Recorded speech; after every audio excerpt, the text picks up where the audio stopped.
আসসালামু আলাইকুম ভিউয়ার্স, আশা করি আপনারা সকলেই ভালো আছেন।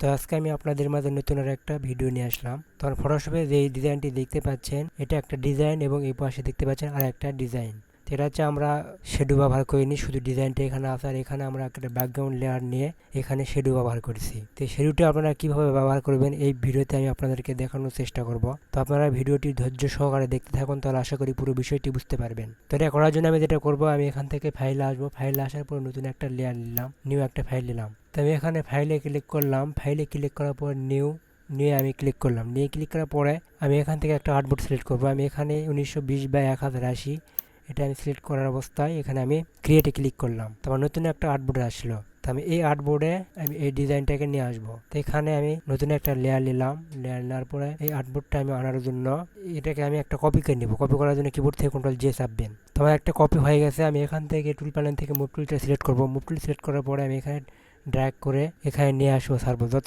এখানে প্লাস আইকনে আসলে ছাড়া দিবেন, তাহলে ওখান থেকে প্লেস হয়ে এখানে চলে আসবে। তো আপনারা চাইলে ডিজাইনটা একটু অল্টো বাটন চেপে একটু বড় ছোটো করে নিতে পারেন। তাই আমরা আবার এতটুকু রাখলাম, রাখার পরে এন্টার চাপলাম এবং এন্টার চাপার পরে এই দুটা লেয়ারকে সিলেক্ট করার পরে আমি এখানে মিডিল করার পরে আমি সেন্টার করে দিলাম, তাহলে আমার এই ডিজাইনের মাঝখানে বসে গেল।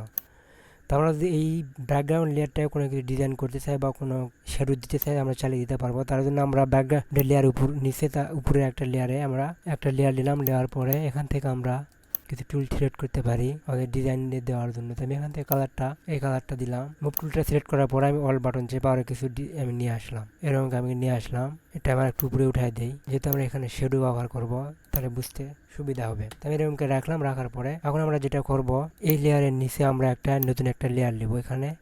এখানে আমরা আমাদের শেডোটি আনবো। তো শেডোটি আমরা ম্যানুয়ালি তৈরি করতে পারি অথবা আমরা গুগল থেকে ডাউনলোড করেও ব্যবহার করতে পারি। তো আজকে আমি আপনাদের দেখাবো গুগল থেকে শেডো ডাউনলোড করে আপনারা আপনাদের ডিজাইনে কীভাবে ব্যবহার করবেন। তার জন্য আমি আমার গুগল ক্রোম ব্রাউজারটি ওপেন করলাম। আপনারা যে ব্রাউজার ব্যবহার করেন সেই ব্রাউজারে আসবেন।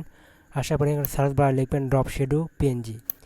তো আমার লেখায় একটু আগে সার্চ করলাম, যার কারণে আমার লেখা আছে, আপনারা এখানে টাইপ করে লিখে সার্চ দিবেন। তো এখানে চলে আসছে, দেখতে পাচ্ছেন আপনারা ডিজাইনের যে শেডোটি ব্যবহার করতে চাচ্ছেন এখান থেকে ডাউনলোড করে সেই শেডো ব্যবহার করতে পারবেন। তো এটাকে রাইট বাটন ক্লিক করে এখানে আপনারা সেভ ইমেজ এখানে ক্লিক করবেন। তো আমি ডাউনলোড করে রাখছি, তার জন্য আমি আর ডাউনলোড করতেছি না। আমি এখান থেকে আমার ডাউনলোড করা শেডোটি আমি এখানে নিয়ে আসবো। তার জন্য আমি ফাইলে আসবো। ফাইলে আসার পরে এখানে প্লেস এমবেডেড এখানে ক্লিক করলাম। এখানে ক্লিক করার পরে দেখতে পাচ্ছি ইতিমধ্যে আমি দুটা শেডো ডাউনলোড করে রাখছি। তার মধ্যে আমি এটাতে আমি ক্লিক করে আমি এখানে প্লেস করলাম। তো আমার শেডো এখানে চলে আসছে। আমি এখান থেকে অল বাটন চেপে আমি একটু জুম করে বড়কে নিলাম। নেওয়ার পরে আমি এখান থেকে টেনে একটু নিচে নামাই দিলাম। ওকে, তো আমি এন্টার বাটন চাপলাম। এন্টার বাটন আমি একটু জুম করে আপনাদেরকে দেখানোর চেষ্টা করি। ওকে, দেখেন ডিজাইনের ইতিমধ্যে কিন্তু আমার শেডোটি চলে আসছে। তো আমি এটাকে আর একটু অ্যাডজাস্ট করা যাবে, আর একটু বড় করে দিলে ভালো বোঝা যাবে। তো আমি একটু বড় করে অ্যাডজাস্ট করার চেষ্টা করি। তো আপনারা সময় নিয়ে করবেন, তাহলে প্রপারলি কাজটা করতে পারবেন। তাই আমি একটু বেসিক ধারণা দিলাম, আর বাদ বাকি কাজ আপনারা চেষ্টা করে সময় নিয়ে করবেন, তাহলে আশা করি এর থেকে ভালো করে তৈরি করতে পারবেন। তো এতটুকুই রাখলাম। আপনারা চাইলে আপনারা এখানে যে কোনো টেক্সট লেখা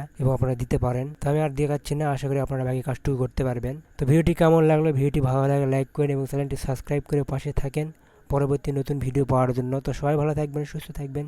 আল্লাহ হাফেজ।